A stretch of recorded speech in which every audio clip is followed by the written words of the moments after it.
Bom, então, boa noite a todos e a todas. Eu sou o Beni, sou um dos coordenadores do Judeus pela Democracia. Antes da gente começar, eu queria lembrar que a gente está com alguns projetos de solidariedade. A gente tem um projeto na Rocinha que a gente já arrecadou mais ou menos R$ 18.000. A gente está ajudando 16 famílias com cestas básicas, com produtos de higiene, remédios. A gente está entrando no quinto mês e toda ajuda é importante. As informações para doação estão fixadas na página do Judeus pela Democracia. E a gente deve lançar também na semana que vem uma parceria com a Shomer Hatzair, que é um evento de um projeto de voluntariado para a aula do Enem, chamado Partiu Facu. A gente vai dar mais informações mais para frente. Queria agradecer também ao IB pela parceria de sempre e principalmente ao Casarões e ao ministro Celso Amorim. Sei que é um tema delicado, mas não poderíamos ter pessoas mais bem preparadas para falar sobre o tema. É uma grande honra abrir um evento com o ministro Celso Amorim, que sempre foi uma referência para mim. Sem dúvida, um dos principais responsáveis pelo papel de protagonismo que o Brasil exerceu nas relações internacionais nos anos 90 e 2000 e que agora, infelizmente, parece que está sendo jogado pela janela. Então, vou deixar a Karina tocar o evento e quaisquer perguntas no Facebook do JPD, do IB ou aqui no Zoom, a gente vai estar moderando. Obrigado.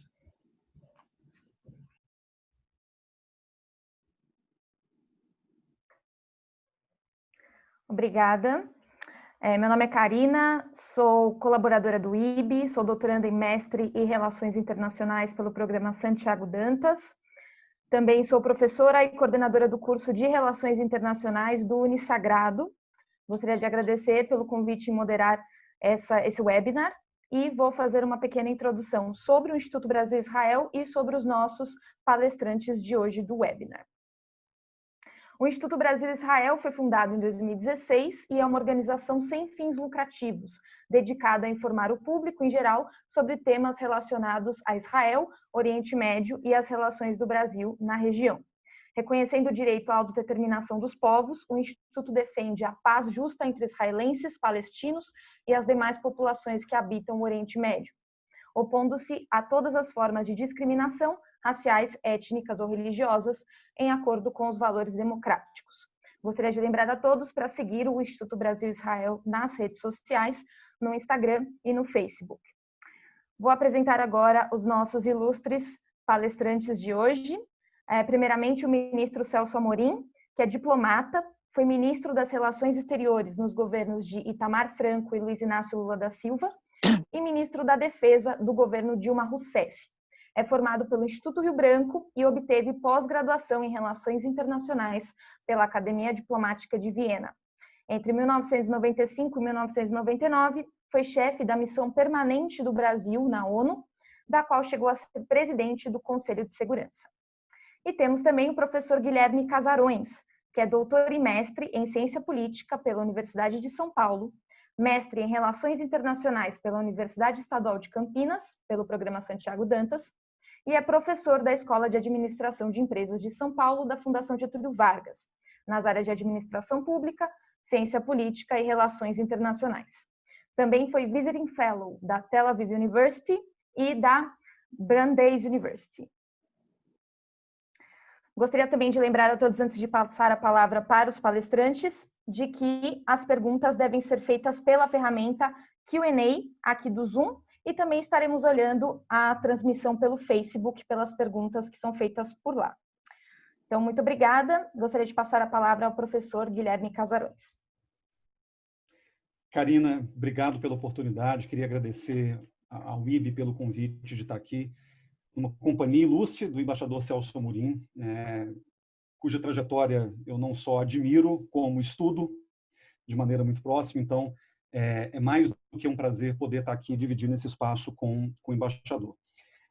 A minha missão aqui hoje é falar um pouco da história das relações do Brasil com Israel.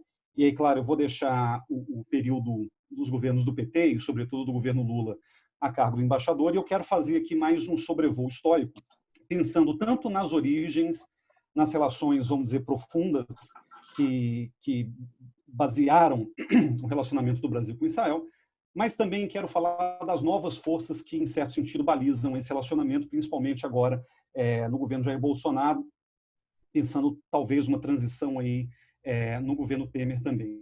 Eu preparei alguns slides para facilitar um pouco acompanhar a cronologia, e aqui eu queria começar muito rapidamente identificando as forças que nos aproximam ou nos afastam de Israel. Se a gente for pensar historicamente falando, do lado brasileiro existem alguns princípios, algumas dimensões econômicas e algumas questões ideológicas que nos ajudam a entender, de certa forma, a maneira como a gente se relacionou com Israel ao longo do tempo. Do ponto de vista dos princípios, e sobretudo princípios da diplomacia brasileira, as duas grandes forças que nos fazem pensar a relação com Israel e com o resto do mundo são os princípios do universalismo e do multilateralismo. Esses princípios são basilares, estão na nossa Constituição, são considerados valores sagrados da diplomacia brasileira há diversas décadas, e, em certo sentido, a gente tem que observar, a gente tem que acompanhar a relação do Brasil com Israel sob a perspectiva desses princípios. Ou seja, o Brasil ele tem um compromisso, em primeiro lugar, de ter boas relações com todos os outros países do mundo. Essa, aliás, é uma coisa da qual a diplomacia brasileira se orgulha muito. Somos um dos únicos 11 países, se não me engano, a mantermos relações diplomáticas com todos os outros países do mundo. E, ao mesmo tempo, um pedaço importante da nossa diplomacia se manifesta no espaço multilateral, de modo que o nosso compromisso com o direito internacional é algo muito central na caracterização da política externa brasileira, ao menos até 2018. De 2019 em diante, a gente fez uma inflexão que rompe, em larga medida, com ambos esses princípios. Mas até 2018, da década de 40, se quiserem, para a gente pegar o recorte do início das relações com Israel, foram essas duas ideias que balizaram o nosso relacionamento. Do ponto de vista econômico, existe sempre uma relação muito delicada, sobre a qual vou comentar mais tarde também, que diz respeito à nossa dependência dos países árabes em algumas dimensões, principalmente na dimensão energética. Isso não necessariamente é uma realidade tão rígida quanto era 50 anos atrás, mas o choque do petróleo, por exemplo, nos obrigou a manter uma relação muito intensa com determinados países árabes cujas pautas políticas eram impostas a quaisquer países consumidores do petróleo árabe. Então, de 73 em diante, a gente vê, por exemplo, o Brasil fazendo guinadas importantes na sua política externa, inclusive para Israel, no contexto ali da Guerra do Yom Kippur, como todo mundo conhece, justamente porque a gente tinha um comércio com os países árabes do qual dependíamos em larga medida. E não se trata só da importação de petróleo. A gente também encontrou em alguns países árabes, o embaixador Celso Amorim vai se lembrar certamente do papel aqui na nossa política externa nos anos 70 e nos anos 80, a Mindy Júnior e grandes empresas brasileiras tendo ali uma grande inserção no Iraque do Saddam Hussein, na Líbia de Muammar Gaddafi. Então, de certa forma, era uma relação simbiótica importante para nós e que condicionou o nosso posicionamento sobre Israel também durante algum tempo. E, por fim, existem duas dimensões ideológicas para as quais eu quero chamar rapidamente a atenção, que também condicionam a nossa relação com Israel. A primeira delas é o anti-americanismo.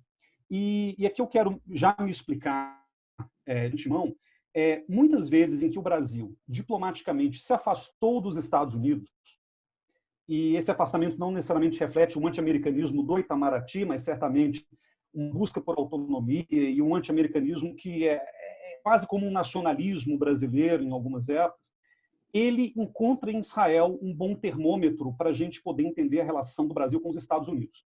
Em outras palavras, toda vez que o Brasil se afasta dos Estados Unidos, uma das primeiras relações prejudicadas é a relação do Brasil com Israel.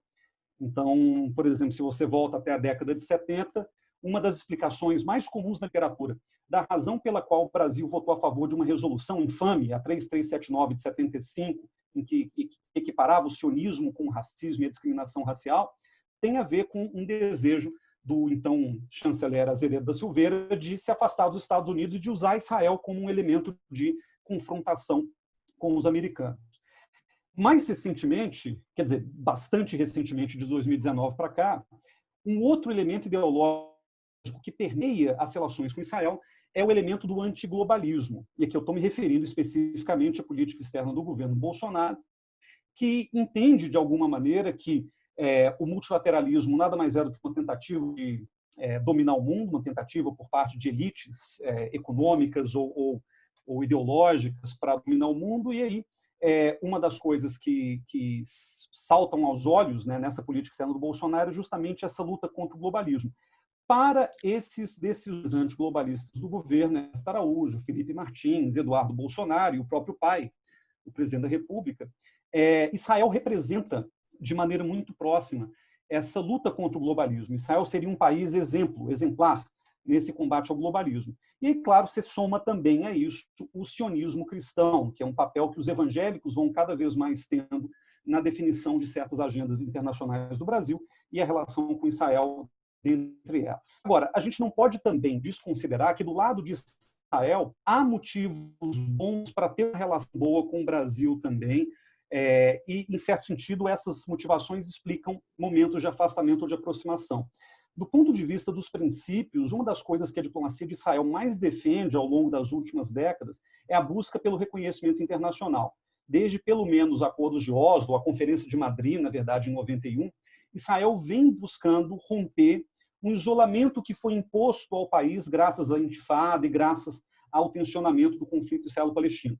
E o Brasil é importantíssimo na concessão de reconhecimento internacional a Israel, e aqui eu cito o próprio embaixador Celso Amorim, quando ele diz que, por exemplo, quando o governo Lula reconheceu o Estado da Palestina em dezembro de 2010, vários países da América Latina, 11, se não me engano, também reconheceram o Estado da Palestina. Então, o Brasil, como liderança regional, ele tem um papel fundamental, e Israel entende isso. Se o Brasil se alinha a um objetivo que é anti-israelense em alguma medida, isso prejudica os interesses de Israel. Se o Brasil toma alguma iniciativa que favoreça os israelenses, aqui eu vou dar um exemplo hipotético, a transferência da embaixada brasileira de Tel Aviv para Jerusalém, há expectativa, dentre os decisores mais à direita de Israel, no caso Benjamin Netanyahu, de que outros países latino-americanos possam fazer a mesma coisa. Então, a relação com o Brasil ela tem um componente estratégico, que o Brasil é visto como uma espécie de porta de entrada para uma adesão diplomática de outros países latino-americanos. Do ponto de vista econômico, o Brasil também é um mercado importante para Israel. E é claro que é uma relação também simbiótica, mas Israel se especializou nos últimos anos na indústria de defesa, no comércio de armas, no comércio de componentes ligados às Forças Armadas. E o Brasil muito se beneficiou desse comércio ao longo dos anos Dilma, principalmente, enquanto embaixador era ministro da Defesa. Houve ali um momento de pico, né, na relação comercial, inclusive, graças a isso. E isso para Israel é também muito fundamental. Israel entende o Brasil como um parceiro importante dentro desse processo. E, por fim, existe um aspecto ideológico que permeia o espectro político israelense, à direita ou à esquerda, que é o sionismo. É a ideia de que Israel tem que ser reconhecido como um Estado judeu. Então, se Israel não consegue angariar apoio de certos países em prol da sua própria pauta, ou da pauta do momento, pelo menos Israel quer que esses países não defendam uma solução para o conflito israelo-palestino que prejudique o caráter judaico do Estado de Israel. Então, Israel, no mínimo, quer que os países adiram à solução de dois estados para o conflito. Então, esse é o mínimo que Israel trabalha no plano internacional. E o Brasil também é um ator importante nesse campo, já que a gente vê na história que o governo brasileiro é um defensor histórico importantíssimo da solução de dois estados para o conflito israelo-palestino. Aqui, eu estou usando uma cronologia proposta pela professora Norma Breda dos Santos, da UNB, em que ela diz que se você pega a relação do Brasil com Israel ao longo da história, você pode dividi-la em 4 períodos. E aí eu mesmo acrescentei mais 2 para a gente poder pensar esse processo mais recente. O período que vai de 48 a 73 é chamado de equidistância, um período em que, para o Brasil, era importante manter boas relações tanto com Israel, tanto com os países árabes, dentro do espírito da descolonização, dentro do espírito do universalismo. Né? A PEI, a Política Externa Independente do governo Jânio e Jango, teve um papel importante nesse processo. De 74 até 85, a gente vê uma guinada brasileira rumo ao chamado pragmatismo pró-árabe. A questão econômica e, sobretudo, a dependência energética dos países árabes acabou impondo uma limitação muito grande ao raio de ação do Brasil. forçando o Brasil a aceitar pautas que eram tradicionais dos países árabes, sobretudo dos nacionalistas árabes, como Saddam Hussein, Hafez al-Assad e etc., que era a pauta de reconhecimento da Organização para a Libertação da Palestina como representante do povo palestino e condenação do sionismo, e foi justamente o que a gente fez.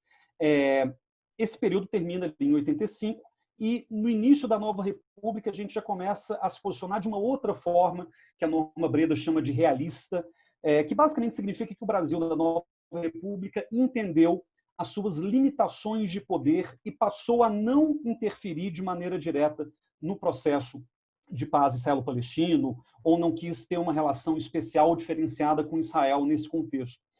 Foi um momento em que o Brasil prestou apoio incondicional às negociações de paz. Então, o Brasil se fez presente apoiando a Conferência de Madrid, os acordos de Oslo, todo o processo que culminou nas negociações de paz israelenses e palestinas, mas ainda assim o Brasil não tinha nenhum desejo de interferência direta nesse processo. E aqui eu parafraseio o ex-chanceler Luiz Felipe Lamprey, que dizia, para quem quisesse ouvir, que o Brasil, na visão dele, não tinha excedente de poder. E aí, no governo Lula, a gente viu uma inflexão importante sob a batuta do embaixador Celso Amorim, chanceler à época, que vai buscar reposicionar o Brasil no cenário internacional de maneira muito mais assertiva, ou, para usar o slogan da diplomacia do governo Lula, uma diplomacia ativa e altiva. Dentro desse contexto, a busca por um envolvimento mais presente no conflito israelo-palestino foi uma das marcas principais da relação do Brasil com o Oriente Médio. Vou deixar para o embaixador falar em detalhes como é que isso foi pensado e como é que isso se desenvolveu, mas basicamente aqui é o momento em que a gente passa a se envolver de maneira direta, não só no conflito israelo-palestino, mas em outras questões importantes da realidade do Oriente Médio. O governo Lula se posiciona de maneira vocal, contrariamente à invasão do Iraque, em março de 2003. O governo brasileiro se posiciona em defesa de uma negociação mais abrangente do processo de paz israelense-palestino. Pela primeira vez, enviamos um enviado especial, o embaixador Afonso Celso de Ouro Preto, que até faleceu recentemente, como nosso representante no Oriente Médio, o enviado para o Oriente Médio.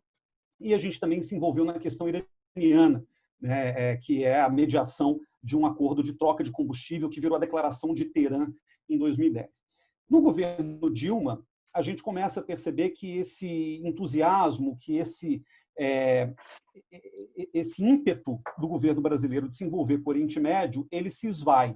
E ele se esvai por razões estruturais e por razões conjunturais, Do ponto de vista estrutural, o mundo estava mudando de maneira muito rápida. Aqui eu chamo a atenção para a Primavera Árabe, por exemplo, que foi o momento em que o governo brasileiro percebeu que o custo de se envolver no Oriente Médio passava a ser maior do que os benefícios que isso podia trazer, o que significou um declínio do nosso envolvimento com o Oriente Médio ao longo dos anos Dilma.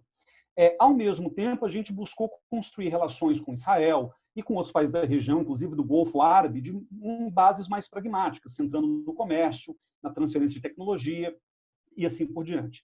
Há uma questão importante aqui, para a qual eu vou chamar a atenção muito rapidamente, que é o fato de que a presidente Dilma não tinha o mesmo interesse presidencial que o presidente Lula no seu engajamento pessoal com as questões do Oriente Médio. Então, enquanto o presidente Lula viajou para o Oriente Médio, acho que 10 vezes ao longo de 8 anos, a presidente Dilma teve um envolvimento muito menor, muito mais desinteressada nesses temas, de modo que isso também afetou um pouco o interesse ou a disposição brasileira de se envolver nessas questões.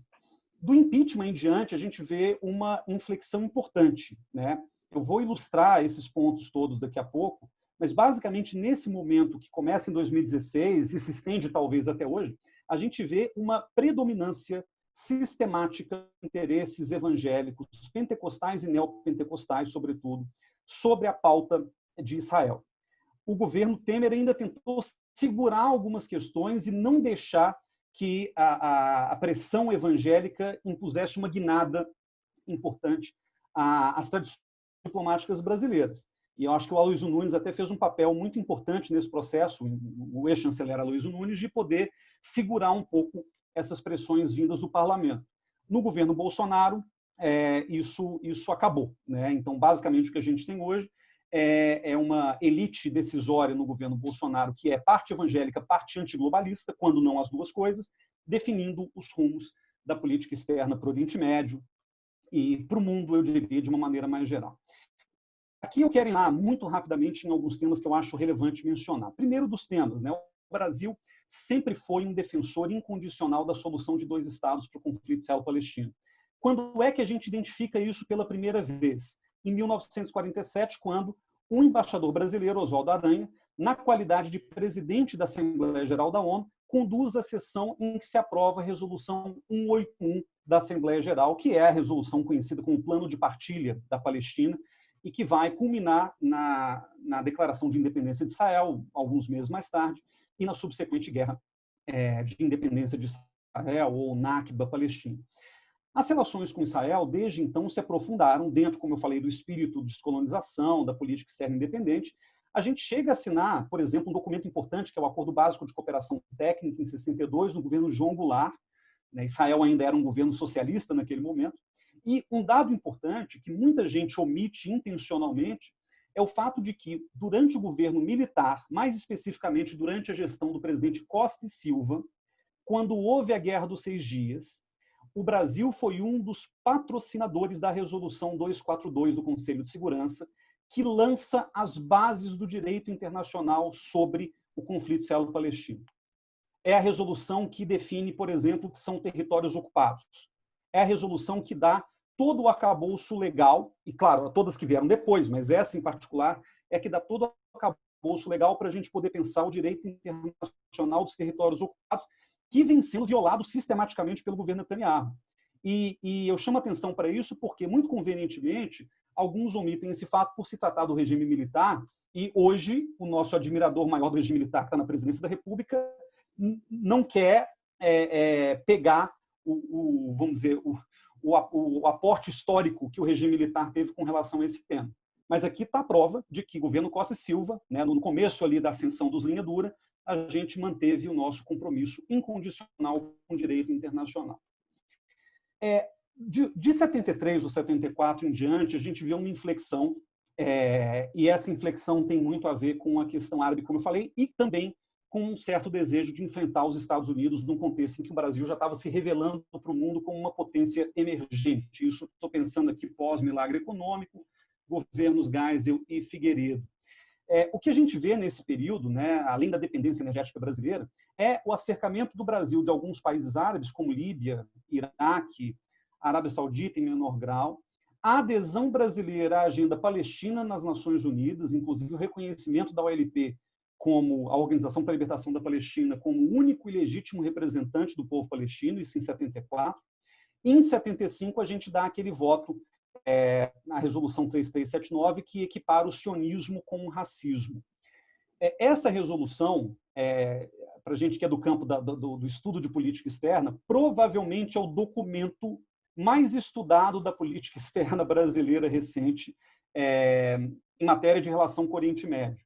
Então, muita gente se debruçou e muito a respeito desse tema da resolução, se perguntando por que o Brasil teria votado a favor da condenação de um movimento de autodeterminação legítimo como é o sionismo. E há 3 hipóteses, que em geral estão na mesa. A hipótese do comércio com os árabes, que eu acho que é bastante válida, os números são realmente visíveis. A hipótese da rivalidade com os Estados Unidos é a que a historiografia aceita hoje melhor como a explicação para o voto do Brasil em 75, e há um conjunto mais marginal de análises que tenta colocar a culpa no Geisel e num certo antissemitismo do presidente Geisel, que na 10ª hora mandou o Azeredo da Silveira e o representante do Brasil na ONU votar a favor dessa resolução. Eu acredito que essa dimensão do anti-americanismo, ou do enfrentamento dos Estados Unidos, é o que explica, em grande medida, esse processo. Agora, como eu falei, dos anos 80 para frente, sobretudo com a Nova República, o terceiro mundo como bloco ele vai se esfacelando, as relações com o mundo elas vão tomando uma nova característica na entrada da unipolaridade. Países que eram aliados importantes do Brasil, como o próprio Iraque, se tornam fardos para o Brasil com a eclosão da Guerra do Golfo em 90. Então, a gente vê um momento de inflexão importante na política externa brasileira, que vai coincidir com a chegada do presidente Collor ao poder em 90. O Collor que passa um aperto muito grande, porque ele enfrenta a Guerra do Golfo, mas o Collor também que vai fazer um esforço de se aproximar da comunidade judaica e de Israel, apoiando, em nome dos Estados Unidos, a resolução que desfaz, que revoga àquela do sionismo igual a racismo. Então, o Brasil liderou as negociações da Resolução 4686, de 1991, que revogou a Resolução 3379, de 75. Itamar e Fernando Henrique vão viver aquele momento áureo das negociações de paz israelenses palestinas. O embaixador Celso Amorim estava lá como testemunha viva desse processo. A gente abre uma delegação especial da Palestina em Brasília em 93, a delegação ganha status de embaixada em 98 no governo FHC. Então, esse é o momento talvez mais esperançoso no contexto do conflito, e o Brasil participou de maneira ativa, ainda que distante, dada a ausência, e aqui eu cito de novo, entre aspas, o lampeia do excedente de poder brasileiro. No governo Lula, e aqui eu não vou entrar nas questões específicas do governo Lula, aqui eu fiz a mapinha para mostrar depois para vocês por onde o Lula passou durante os anos da presidência. Ele realmente foi para vários países do Oriente Médio. O Oriente Médio era uma prioridade para o presidente Lula em uma série de circunstâncias. A relação com vários países, inclusive com palestinos e israelenses, também foi uma relação. Isso aqui eu sempre trago essa foto para mostrar inequivocamente que o Lula tinha boas relações com absolutamente todos ali, né? Então, para quem gosta de pegar uma foto do Lula com Yasser Arafat nos anos 80, ou uma foto do Lula com Mahmoud Abbas, tem foto dele com Netanyahu também. Então, para a gente entender que o Lula foi, para dar um spoiler aqui do que o embaixador vai falar, o Lula foi o primeiro presidente da República que viajou a Israel e a Palestina na história do Brasil.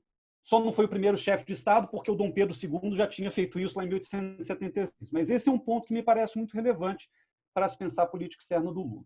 Agora, no governo Dilma, é onde a gente vê duas coisas acontecendo. Primeiro, o Brasil perdendo intensidade nas relações com o Oriente Médio. E segundo, Israel buscando aumentar o tom nas relações com o mundo, graças ao crescente populismo do querido primeiro-ministro de Israel, Benjamin Netanyahu, que passa a ter uma política muito mais assertiva com relação ao mundo de 2013, 2014 para frente.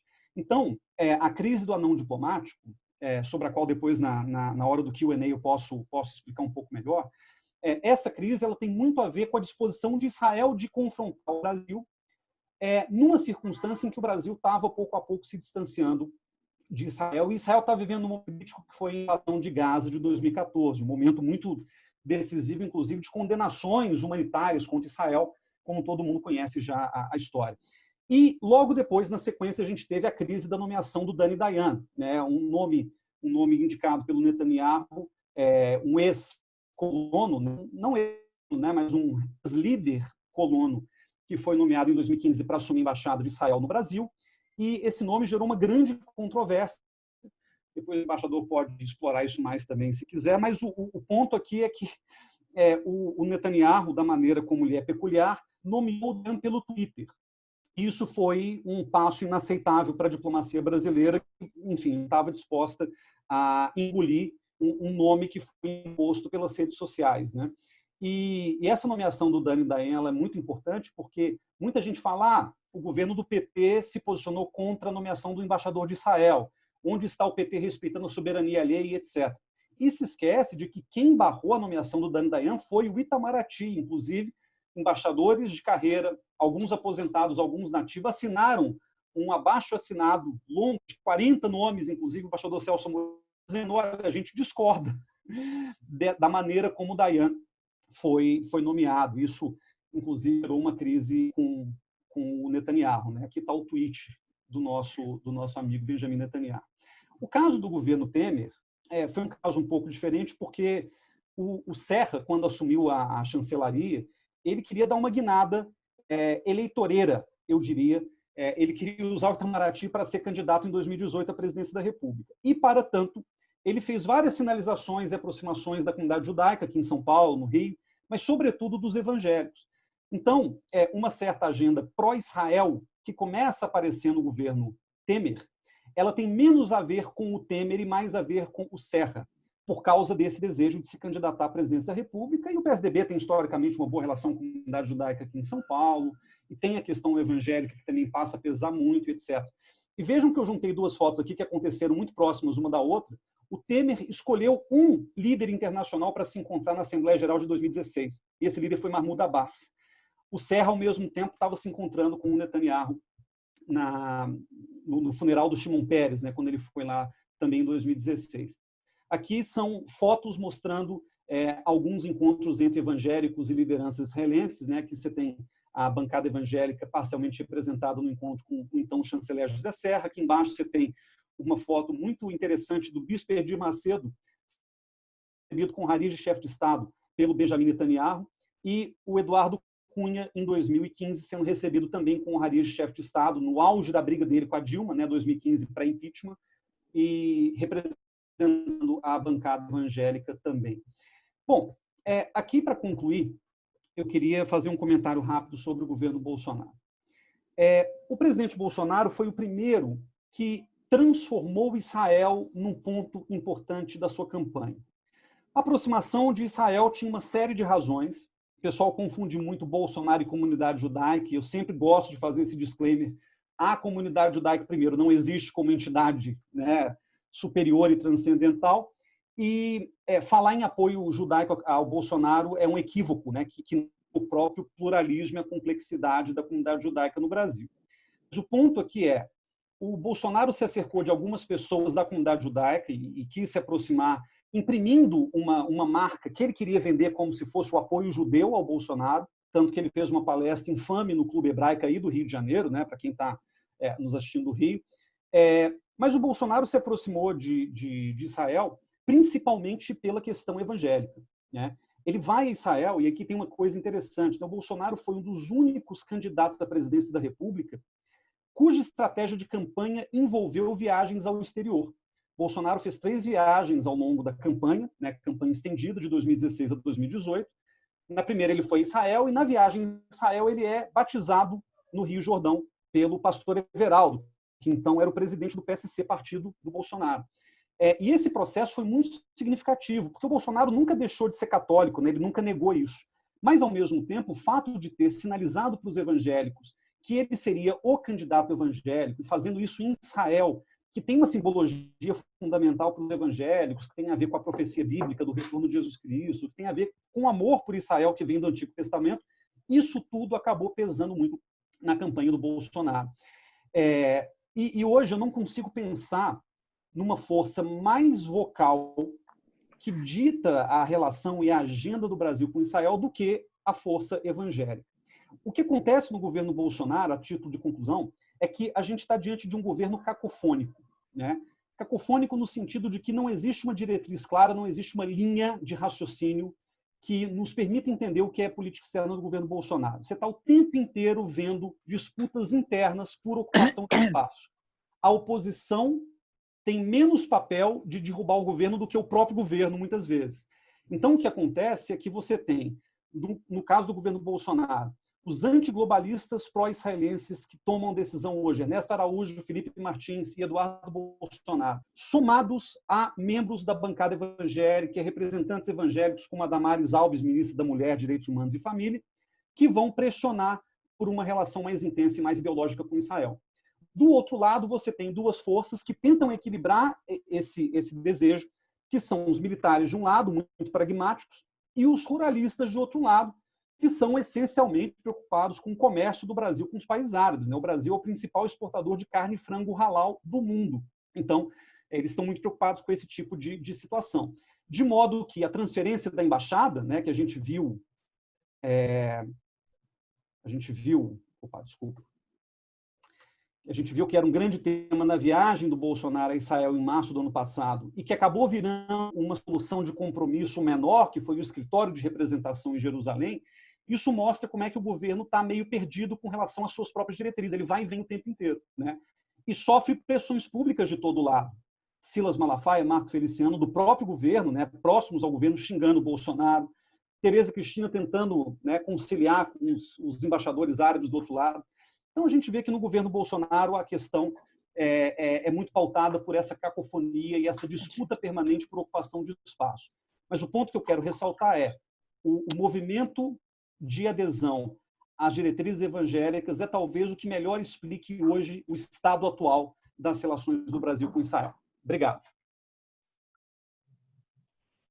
Muito bem. Muito bom. Obrigada, professor Casarões. Passo agora a palavra ao embaixador Celso Amorim. Bem, boa noite, Karina, boa noite, professor Casarões, boa noite, Beni, boa noite a todos aí, a todas que estão acompanhando. A minha exposição vai ser bem diferente da do professor Casarões, que obviamente é um grande escola, e ele consegue colocar tudo assim dentro de categorias conceituais. Eu nem pretendo fazer isso. Eu vou mais ou menos descrever aquilo que eu vi e vivi. Espero não tomar tempo demais com histórias pequenas, mas às vezes também a pequena história ajuda a entender a grande história, né? A petite histoire e a grande histoire muitas vezes acontecem em conjunto. Eu poderia, por acaso, talvez algumas passagens eu cite, outras não, vai depender um pouco do próprio fluxo aqui da conversa. Eu só quero fazer, como eu não vou fazer uma coisa conceitual, eu queria aproveitar pelo menos uma ideia que foi colocada pelo professor Casarões para olhar, digamos assim, o seu converso, ou o seu inverso, não sei, que é essa questão de que o anti-americanismo pode ser uma fonte de inspiração de uma política anti-Israel, e que isso teria pesado muito no governo Geisel e no ministro Silveira. Bem, não sei, eu não vou discutir isso, esse fato em si era predominante, mas passando para os tempos atuais, você tem o converso. Você tem que, dentre as forças que determinam uma política de aproximação, não digo nem com Israel, mas com o governo Netanyahu, e hoje em dia nós enfrentamos, não se falou nisso aqui, talvez eu tenha a oportunidade de falar, algo muito grave, que é a anexação de territórios da Cisjordânia, que é o plano Trump. Um fator que flui, nesse caso, eu acho que, não, obviamente, não é a comunidade israelense aqui, creio que não, ou judaica, melhor dizendo, mas é muito os Estados Unidos, porque aí, na realidade, como é uma política totalmente submissa ao Washington, especialmente ao Trump, então, o converso do que ele disse, que é a ideia de que do anti-americanismo, você tem agora um americanismo extremado, levando a uma posição. Eu não sei, ainda não vi manifestações públicas, até por, sei lá, falta minha, talvez o professor Casarões saiba, com relação a essa questão da anexação, que é uma coisa gravíssima, uma coisa que é uma ameaça, não só aos palestinos, à integridade, aos direitos humanos, mas é uma ameaça gravíssima ao direito internacional, começando pelo desrespeito à Resolução 242, que foi mencionada. Então, eu acho que, digamos, essa fidelidade, e eu aqui posso usar livremente as palavras, porque eu não estou aqui solto, essa fidelidade canina à política externa do Trump leva também, naturalmente, a uma política de adesão maior a Israel. Se o Trump não tivesse mudado a embaixada para Jerusalém, com todos os evangélicos aqui, isso nunca teria passado pela cabeça do Bolsonaro ou de nenhum outro candidato, que é uma coisa que...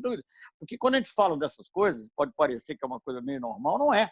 Eu acho que, se eu não me engano, só tem 2 países no mundo, os Estados Unidos, eu acho, não sei se Guatemala, um pequeno país da América Central, Guatemala, que tem embaixada. Então, é uma coisa totalmente absurda, contraria a ONU, contraria o direito internacional, não são só os interesses econômicos e comerciais que estão em jogo. Bem, deixa eu falar um pouquinho, assim como eu vejo, e como o professor Casarões foi lá atrás, eu vou dar 2 pinceladinhas para ele depois colocar nesse fluxograma dele aí sobre as relações com o Oriente Médio, que era do governo Itamar Franco. Como eu fui chanceler do governo Itamar Franco também, ali, já depois daquele período que já foi muito bem assinalado de aproximação com países árabes por razões econômicas e comerciais, o Brasil continuava a ser um país visto como um interlocutor válido. O Brasil é o único país latino-americano, muito importante saber isso, para participar com convidado especial do acordo entre a Jordânia e Israel, o acordo de paz Jordânia e Israel, que é algo de grande importância, único. O presidente Itamar Franco não gostava muito de viajar, e fui eu, né? Mas fui lá e estava lá, estavam os presidentes, com os quais, obviamente, na época não tive nem ocasião de falar, falei à distância, cumprimentei, mas estavam lá os ministros, enfim, o russo, turco, sul-africano, etc. Então, é um momento importante, o Brasil se faz presente ali. Não significa nenhuma guinada política de nenhum tipo, mas é um fato importante. E na sequência dessa... Aliás, foi na sequência mesmo. Tem tempo eu fiz uma viagem ao Líbano rapidinho e depois já fui para Casablanca, porque se inicia um processo que é uma tentativa. Naquela época é uma época de otimismo, né? Os acordos de Oslo, depois o aperto de mão em Washington, veio o acordo de paz da Jordânia, e ao lançamento dessa ideia, digamos, uma busca de uma integração econômica, inclusive, de Israel com alguns países árabes, não com todos, porque nem todos aceitariam, mas uma tentativa. E esse processo ocorre em Casablanca. né, a primeira conferência, e passou até a se chamar Processo de Casablanca, depois se diluiu, porque os problemas foram surgindo, vieram as intifadas, etc., e ficou, bom, a invasão do Iraque, intifada, tudo isso tornou muito difícil. Mas, então, eu chamo a atenção para isso, porque é um momento interessante também no governo Itamar Franco. Em Casablanca eu fui, mas havia outros, não muitos, mas havia mais uns 2 ou 3 ministros da América Latina. Acho que o venezuelano, se não me engano, na época era o governo Caldeira, mas nessa paz que foi assinada lá no deserto, Yerevan, eu sempre tenho dificuldade com os nomes, só o Brasil. O Brasil era o único que tinha lá os países ou países da região, ou grandes potências, alguns países europeus mais próximos, etc. Enfim, então eu só assinalo isso. Mas, de fato, no governo Lula, as relações com o Oriente Médio em geral, e isso inclui os países árabes, inclui Israel, só que os países árabes são muitos. Então, obviamente, implica muito mais viagem, muito maior empenho em termos de recursos físicos, pessoais, financeiros, do que a relação com um país específico. E também, comercialmente, sempre foram, já eram, e aí continua a ser muito mais importante. Israel é importante em certas áreas, como essa que foram assinalada pelo professor, especialmente tecnologia avançada. Alguma coisa também sempre foi feita e buscada na área agrícola, né? Acordos lá com a Sudene, etc. Mas, obviamente, o comércio com os árabes, e ele se tornou muito... Eu não sei, agora eu não acompanho essas estatísticas mais, mas eu me lembro que, assim, em 6, 7 anos de governo Lula, mais ou menos, eu pegava um pouco o começo do trabalho em favor de algo que eu vou comentar, que é a ASPA, até o final do governo Lula, o comércio cresceu 4, 5 vezes. As nossas exportações cresceram 4, 5 vezes, incluindo coisas mais variadas, incluindo muito frango, muita carne, como foi dito aqui, mas incluindo também aviões, ônibus, quer dizer, também é um comércio muito qualificado. Eu me lembro que o dia que eu fui, uma viagem que eu fiz para organizar a ASPA, eu sempre cito isso, porque é uma façanha. Eu visitei 10 países em 10 dias, né, graças ao avião da Embraer, nem era da FAB ainda, mas graças ao avião da Embraer, visitei 10 países em 10 dias. Quando eu estava saindo do Catar, estava chegando uma missão, quando nós negociamos a criação da embaixada, estava chegando uma missão para vender ônibus, e vendia 500 ônibus, provavelmente é tudo que o Catar precisava em matéria de ônibus urbanos, né? Um país muito pequeno, rico, porém muito pequeno. Mas então, quer dizer, eu quero dizer o seguinte, essa ideia é muito presente, eu acho que foi bom ter mencionado essa questão de universalismo na política externa, que é uma ideia que já vem de longe, do Rui Barbosa, se você quiser, né, e continua, e que se acentua muito com Santiago Dantas, né? O último parágrafo da minha narrativa sobre a Declaração de Teherã é um discurso do Santiago Dantas que fala justamente isso, que o Brasil era um país que tinha que estar no mundo para defender, obviamente, seu interesse, mas também para ser capaz de ajudar nos grandes problemas, nas grandes questões mundiais. O parágrafo que me chamou a atenção para ele, aliás, um amigo comum meu e do Casarões, que é o diplomata Luiz Feldman, né, que trabalhou comigo durante bastante tempo, quando eu fui ministro da Defesa, e um diplomata brilhante também. Também comparando com o Casarões, que não é diplomata, mas é brilhante. Não estou falando de uma outra pessoa. Então, essa ideia estava um pouco impregnada, de volta e meia no Itamaraty, com mais força, menos força. Eu acho que as coisas surgiam, né? Eu também não acho, fazendo uma outra reparo, se me permitir, Casarões, para a gente depois aprofundar, não reparo, uma observação, é que, digamos, o Silveira fosse marcadamente anti-americanista. O Silveira era uma pessoa de grande capacidade política e ele tinha enorme senso de oportunidade e sabia utilizar. Mas se você for procurar, você que tem um bom arquivo iconográfico, procurar as fotos do Silveira com Kissinger, eram de grande amizade. Tem uma foto que parece que os dois estão valsando, né? E até quando começa a mídia aqui falava e ria muito do Dear Henry, Dear Antônio, né? Porque as cartas eram assim, como os americanos gostam de fazer, aliás, isso aqui todo mundo achava muita graça, mas que os americanos todos fazem isso imediatamente, depois da segunda hora de conversa, passa a chamar pelo primeiro nome. Mas, enfim, então, não acho que também isso tenha sido tão assim, mas, de qualquer maneira, é um fato para ser examinado. Mas essa ideia de que o Brasil poderia ter uma presença no mundo é uma ideia que sempre ressurge, com mais ou menos força, dependendo das situações. Eu fui embaixador no exterior, né, óbvio, do governo Collor, governo Itamar um tempo, que depois eu vim para ser ministro, mas e no governo Fernando Henrique, eu posso dizer que o Brasil tinha uma presença importante. Eu acho que não se compara, para dizer a verdade, com a presença que teve o presidente Lula, até pela disposição do presidente Lula de estar presente. Mas o Brasil tinha uma posição bem de muita independência. Por exemplo, eu fui embaixador na ONU, acompanhei isso, mas eu não atuaria se Brasília não me desse instruções, ou pelo menos não apoiasse aquilo que eu sugeria, do tema, por exemplo, das sanções contra o Iraque, da mais forte condenação da que a gente pensa tudo só no Bush, mas que houve um ataque armado totalmente unilateral, que é da Raposa do Deserto, assim, chamado ataque Iraque, baseado naquelas inspeções sobre armas químicas, etc. Não vou me alongar disso. E eu acabei participando para ver como é que o Brasil é.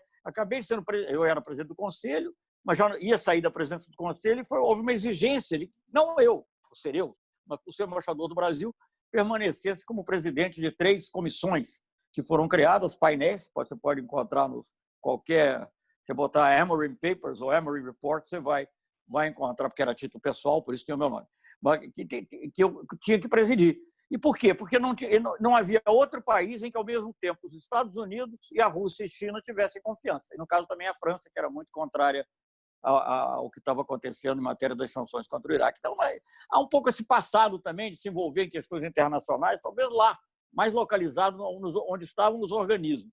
Mas, mesmo assim, isso não deixa de ter repercussão, de refletir uma imagem do Brasil muito, muito positiva e muito aberta e capaz de discutir com todo mundo. Eu presidi também, por exemplo, a Conferência de Desarmamento, onde eu conversava muito com Israel, conversava muito com o Irã, ao mesmo tempo, para discutir questões específicas. Então, no plano multilateral teria. Mas no plano, digamos, do impulso, o impulso vindo da capital, que é uma coisa muito importante, eu não acho que houvesse, digamos, tanta disposição de estar participando nos grandes problemas mundiais. E, na realidade, quando o presidente Lula começa, ele tem uma posição muito firme, como já foi dito aqui, em relação à invasão do Iraque de 2003 pelo Bush, o que não impediu de 2 ou 3 meses depois ser recebido pelo Bush na sala oval, e eu estava junto, né, do lado do Lula, e eu ouvi a frase do Bush, que nós temos algumas divergências, nós vamos falar daquilo que a gente pode fazer junto. Bush, com total pragmatismo em relação ao Brasil, a importância, o que contrasta com o que tem acontecido hoje. Quer dizer, você tem muito mais respeito e obtém mais coisas até concretas sem o servilismo característico da política externa atual. Mas, enfim, então, no começo logo do governo, e dentro dessa ideia do universalismo, o presidente Lula tinha uma ideia muito forte, sim, de ter uma relação especial com os países árabes, não só com os árabes, outros também, mas com os países árabes, um grupo importante de países. E aí eu acho que é uma coisa interessante, porque há coisas que não pode dissociar. Você não pode ter uma política comercial com os países árabes e não pensar na paz. Essas pessoas que acham que não, vamos ser pragmáticos, vamos cuidar só da economia, não existe isso. Projetando aqui, quando eu falo aqui da América do Sul, do Mercosul, pessoal, vamos ser pragmáticos, não existe. Nem um projeto como o Mercosul existiria se não fosse o objetivo de Sarney e do Alfonsin de consolidar a democracia e a paz na região. Mas voltando aos árabes e voltando ao Oriente Médio, então houve uma disposição, o Lula já falava naquela época de uma nova geografia econômica, e nós propusemos, depois de alguma discussão interna e conversas dele, comigo, com o Marco Aurélio, etc., que não era tão bom como se havia pensado. Não era o caso de fazer uma reunião Brasil-Países Árabes, como foi pensado talvez originalmente, mas sim América do Sul, países árabes. E isso veio logo no começo do governo. Tanto que eu, conversando há algum tempo atrás já com o embaixador Mauro Vieira, que foi mencionado aí, porque ele foi meu chefe de gabinete, ele foi portador de uma carta ao Yasser Arafat em que o Lula explora essa ideia. Então, essa ideia de uma conferência América do Sul, países árabes, é uma coisa, na época, com um pouco talvez de exagero, eu disse que mexia com as placas tectônicas do mundo, porque era uma reunião birregional de um tipo que não tinha havido, né? Eu fiquei muito curioso que lá para 2008 ou 2009, eu fiz uma das muitas viagens, muitíssimas viagens que eu fiz ao Oriente Médio. Eu estava no Egito, uma reunião, acho que era uma conferência de doadores, no Brasil era sempre convidado, embora o nosso aporte fosse relativamente pequeno, de Sharm el-Sheikh, antes fiquei no Cairo um tempo e tinha uma reunião ao mesmo tempo que era dos países árabes, dos europeus, a União Europeia e Liga Árabe. Falei, seguiram os nossos passos. O Brasil Perdão. O Brasil tomou essa iniciativa. Bem, e o que eu queria dizer, e não dá para separar, você não pode se relacionar com o Oriente Médio sem pensar na questão da paz. Eu acho que o Brasil se interessou muito pela questão da paz. Não é que o Brasil queria favorecer a Palestina, nós sempre defendemos, historicamente, o direito do povo palestino a ter a sua autodeterminação, inclusive com o Estado independente, etc. Mas não era questão disso, era questão de a paz lá envolve, como aliás foi dito aqui, eu concordo plenamente, 2 Estados. A questão de saber se é um Estado judeu é um pouco diferente, é uma pequena sutileza que não, mas sim o reconhecimento de Israel como Estado, e nós sempre frisamos também com direito, inclusive com segurança, existir segurança, o que implica, como também foi assinalado, que, no fundo, tem que ter o reconhecimento não só dos palestinos, mas tem que ter o reconhecimento da comunidade árabe como um todo. Isso sempre fez parte, digamos, porque a preocupação, obviamente, de Israel não é que os palestinos vão mudar, é que, na hipótese, um conflito maior, ou pelo menos a preocupação principal, isso possa levar a situações como as guerras de 67, de 73, etc. Então, ali você se envolve com a paz. E nós, nesse processo, passamos a nos interessar pela paz. Mas antes de falar da paz, eu não sei também, eu vou falar tempo demais, gente, não sei. Eu queria dizer que um marco desse relacionamento com os países árabes foi a ASPA. A ASPA é essa cúpula de países árabes e a América Latina, América do Sul. A América do Sul muito importante nesse momento. Hoje a situação seria outra, mas naquela época não dava para fazer isso junto com os países da América Central, com o México, muito voltados para o NAFTA, para outras situações em que isso não era possível. E é interessante, porque isso me fez viajar muito pelo Oriente Médio, entender as diferenças, entender plenamente, acho que é difícil, mas, digamos, você vê as diferenças que existem entre os países, aquilo não é uma coisa homogênea, nem mesmo dentro de cada país, como todo mundo sabe, mas, enfim.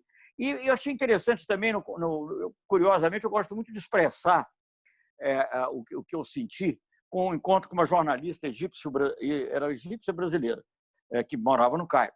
E expressar a importância dessa aproximação com 2 perguntas que ela me fez. Ou, pelo menos, se não foi ela, na minha cabeça ficou sendo ela. Eu falei com ela muitas vezes que é o Cairo. E no Cairo, ela me perguntou a primeira vez, mas por que uma cúpula, isso em talvez 2003, final de 2003, por que uma cúpula América do Sul, países árabes? Eu expliquei o comércio, expliquei também a grande presença árabe na América do Sul. Nós fizemos uma exposição aqui dos árabes na América do Sul, de todos os países da América do Sul, e é uma coisa impressionante. Quer dizer, quando você vai, por exemplo, aqui no Brasil, tem um certo tipo de colonização, um certo tipo de colonização bem diferente no Chile, ou bem diferente. O que tem em comum em todos eles, por exemplo, aqui na Bolívia tem uma população indígena imensa, né? Muito importante, culturalmente muito forte, né? O que já não ocorre tanto nos países mais do litoral, com a mesma força, até porque foram destruídos, mas de qualquer maneira.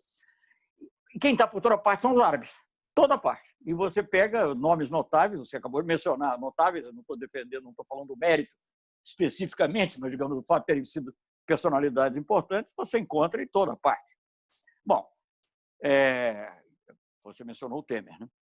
Então, isso você encontra nos outros países, né? Menem, enfim, é uma coisa imensa para a participação. Então, por essas razões históricas, culturais, econômicas, tem petróleo também, mas tinha também as perspectivas de investimento, tinha também a possibilidade de comércio mesmo, de interesse de brasileiros fortes, já foram mencionados aqui, e de outros países também.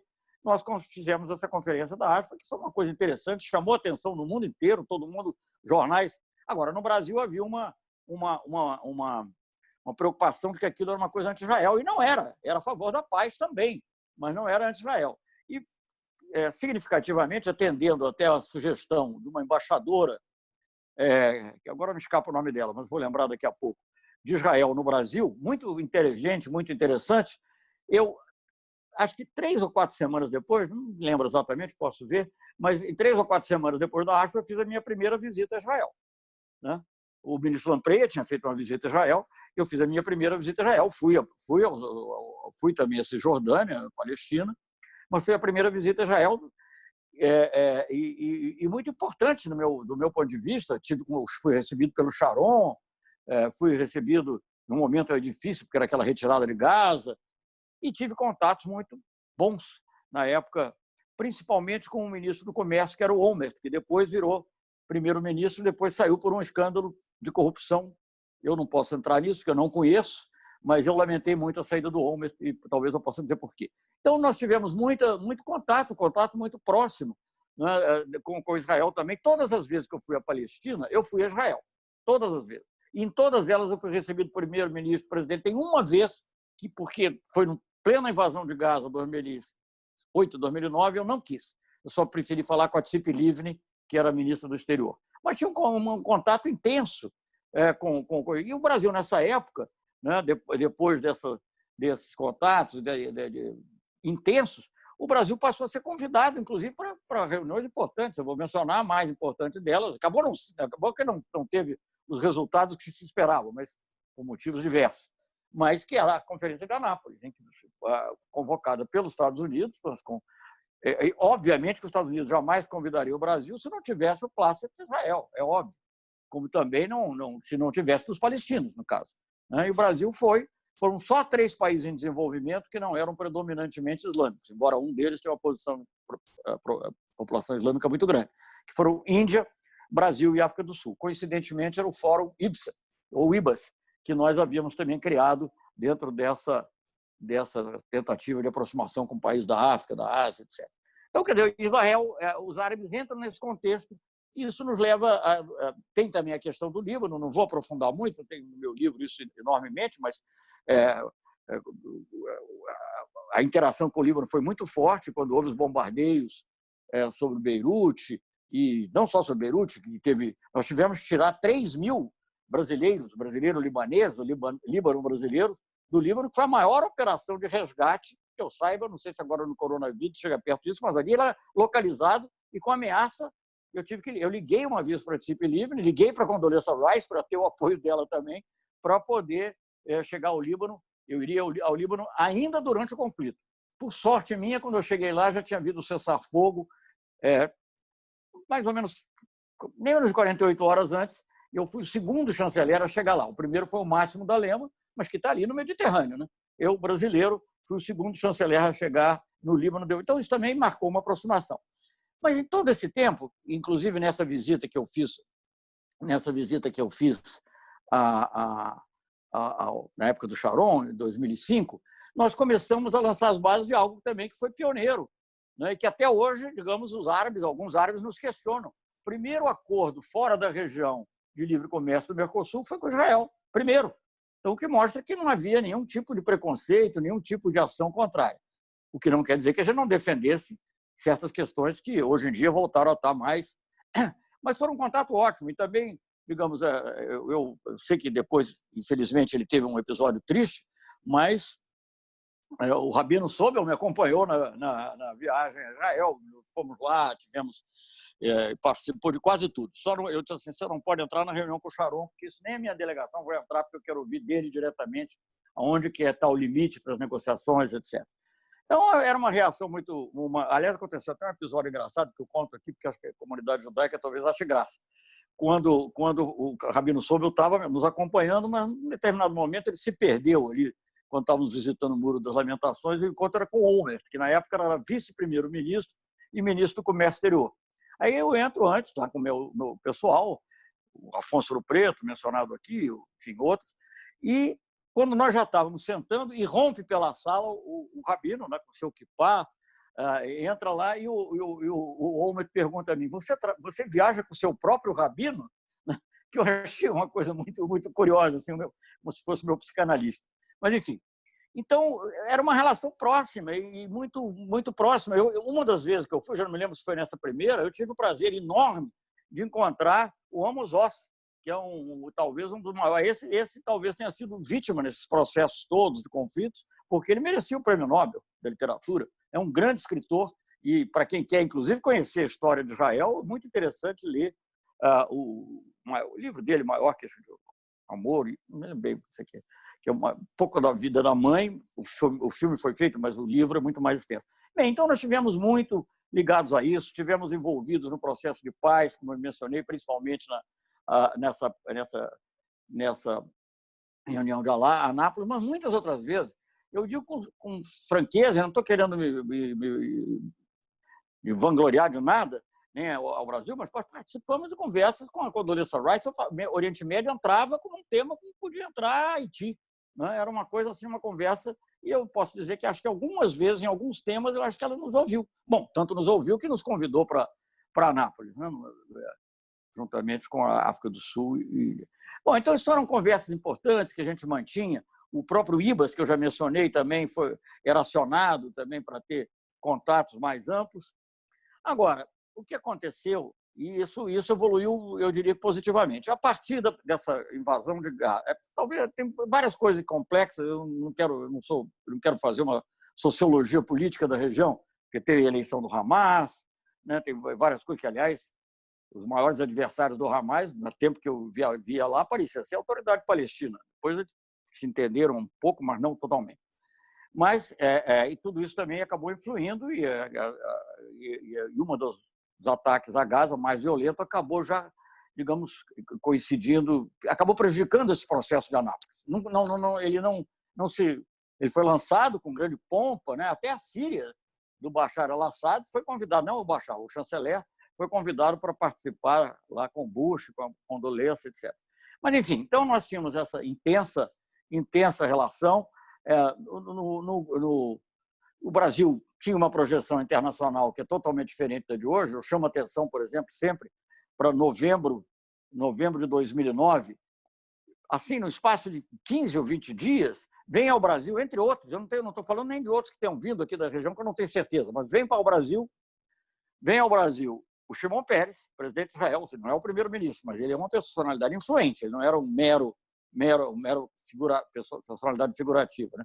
Vem ao Brasil o Shimon Peres, o Mahmoud Abbas, o Ahmadinejad e o Sarkozy. Então, aqui no Brasil, de repente, se tornou um centro de discussão de temas do Oriente Médio importantes, né?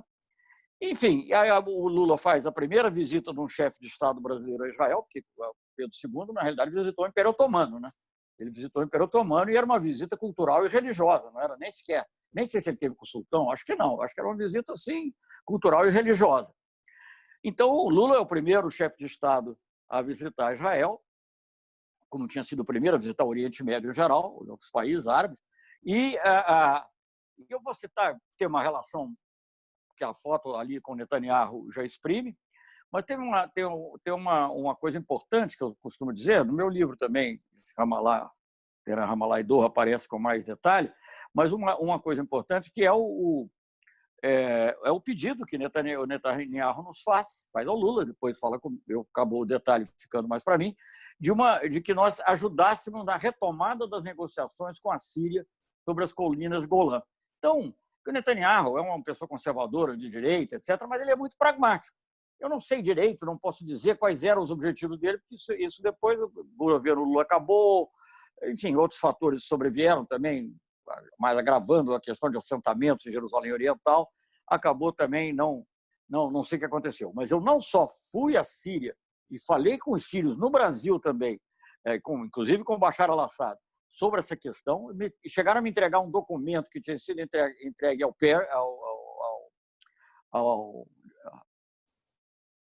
foi secretário de Estado lá dos Estados Unidos,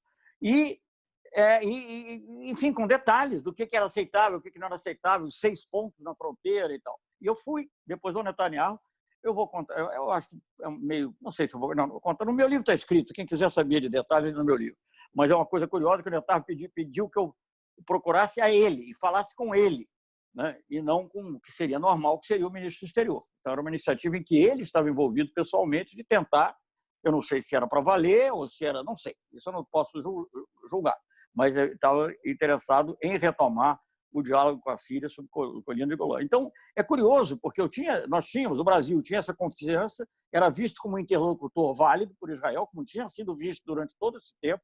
Meu primeiro encontro com a Tzipi Livni, por exemplo, na ONU, à margem da Assembleia Geral, foi pedido dela. Então, eu até gostava muito de conversar com ela, porque ela me lembrava assim, aquelas meninas do Colégio Meli Souza, onde eu estudei, em Copacabana, quando era jovem, tinha muito assim, parecidinha tinha aquele jeito. Mas era uma pessoa muito inteligente, muito interessante, etc. Então tínhamos esse diálogo. E, enquanto isso acontece, uma revista brasileira publica a minha foto do lado do Ahmadinejad, dizendo que nós dois éramos grandes inimigos de Israel. Então, são coisas totalmente estapafúrdias, mas que caracterizam aqui uma parte importante da nossa mídia. Aí é um assunto que, se eu for falar, eu teria que tomar muito tempo, mas um assunto, e o diálogo com Israel, claro que variava com as épocas, mas era muito amplo e muito positivo em relação... Eu, por exemplo, achava que... Eu já tinha feito, aliás, uma mensagem entre a Síria e Israel na época do Olmert.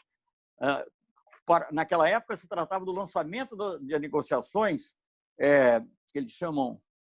São negociações assim, com a participação, com a facilitação, que era tem um nome especial, que agora eu esqueci, da Turquia. Né?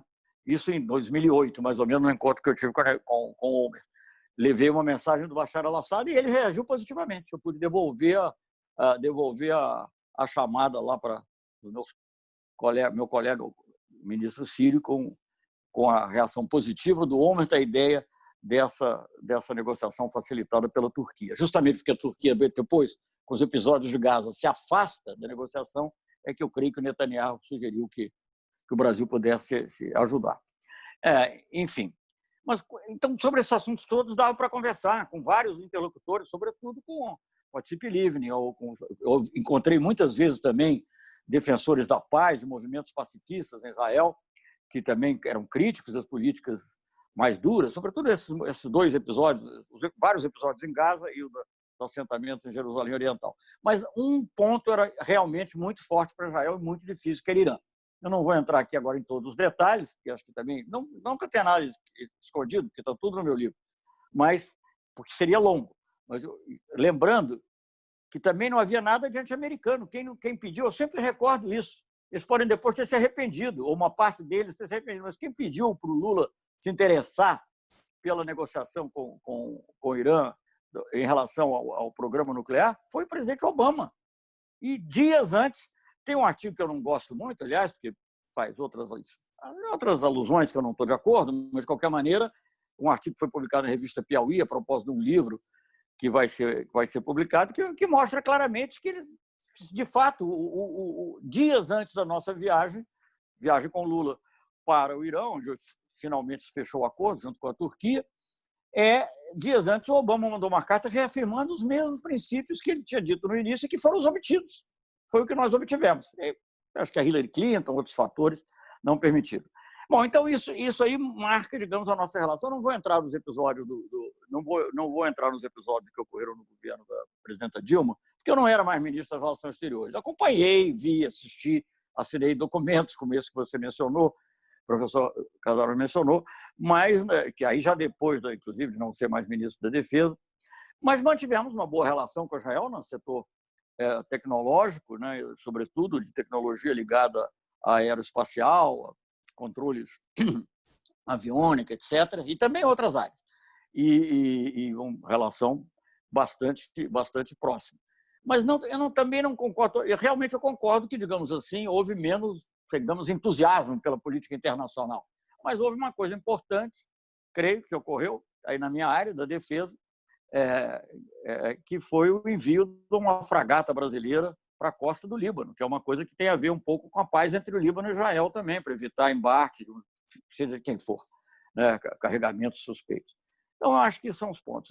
Só para terminar, aí não é mais, digamos, a nossa política, porque eu não sei o que vai ocorrer, mas eu acho que é um ponto muito importante que não pode escapar, eu acho, até a comunidade judaica aqui no Brasil também, é a questão da anexação da Cisjordânia, né, ou de grande parte da Cisjordânia, né, que vai efetivamente transformar, se isso ocorrer, transformaria o que restasse de Palestina na Cisjordânia em Bantustão. Então, isso terá, não vou entrar nem no mérito, mas eu garanto que isso terá condenações universais, praticamente. Então, não creio que mesmo que as pessoas, não só as pessoas mais progressistas, acho que mesmo pessoas mais sensatas, ainda que conservadoras e ainda que, digamos, muito firmes na defesa de Israel, lá mesmo, tenho lido várias críticas a essa ideia, que é uma ideia que não seria muito ruim, esse chamado plano, Trump chamou plano do século, algo assim, e seria uma compra de um problema para Israel. Se já tem um problema lá, que a gente não sabe se vai durar 20, 30 anos, esse aí compraria para 50, 60 ou 70 anos. Seria um problema de uma gravidade enorme, porque não deixaria alternativa, inclusive. É isso. Obrigada, embaixador. Vamos agora passar para as perguntas. Já temos algumas perguntas aqui. Gostaria de lembrá-los novamente que aqueles que estão assistindo pela plataforma Zoom, enviem suas perguntas pela ferramenta Q&A. E aqueles que estão assistindo pelo Facebook, nós estamos também olhando as perguntas por lá e moderando por lá. Na nossa primeira rodada de perguntas, tem uma pergunta para cada um dos palestrantes. A primeira pergunta para o professor Guilherme Casarões do LIB, desculpa se eu estou pronunciando errado, que seria: qual a relação entre Israel e o antiglobalismo? E a pergunta para o embaixador Celso Amorim do Rodolfo Brasil. Ele pergunta se o embaixador poderia falar um pouco sobre o manifesto anti-anexação de áreas da Cisjordânia, assinado pelos presidentes Lula, Dilma e Mujica, e sobre a importância do Brasil se posicionar no tema, e não só o governo, mas também a oposição, a academia científica e a sociedade civil.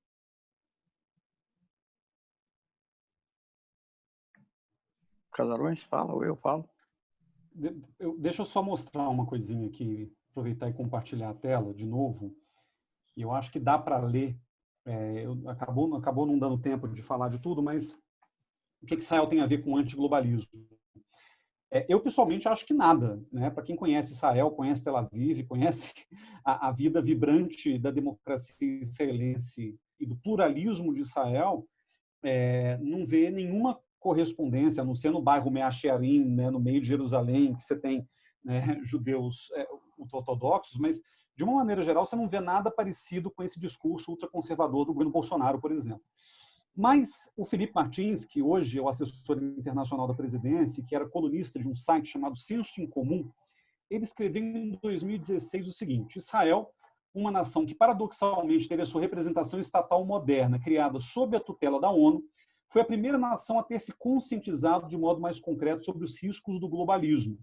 Isso ocorreu porque parte do sistema ONU foi capturado, de um lado, por uma burocracia comprometida com o avanço e aprofundamento da governança global, e, de outro, por representantes das antigas colônias europeias que odeiam o povo judeu, de modo que o conjunto de organizações que o formam foi convertido em um aglomerado de entidades comprometidas com a destruição do Estado de Israel.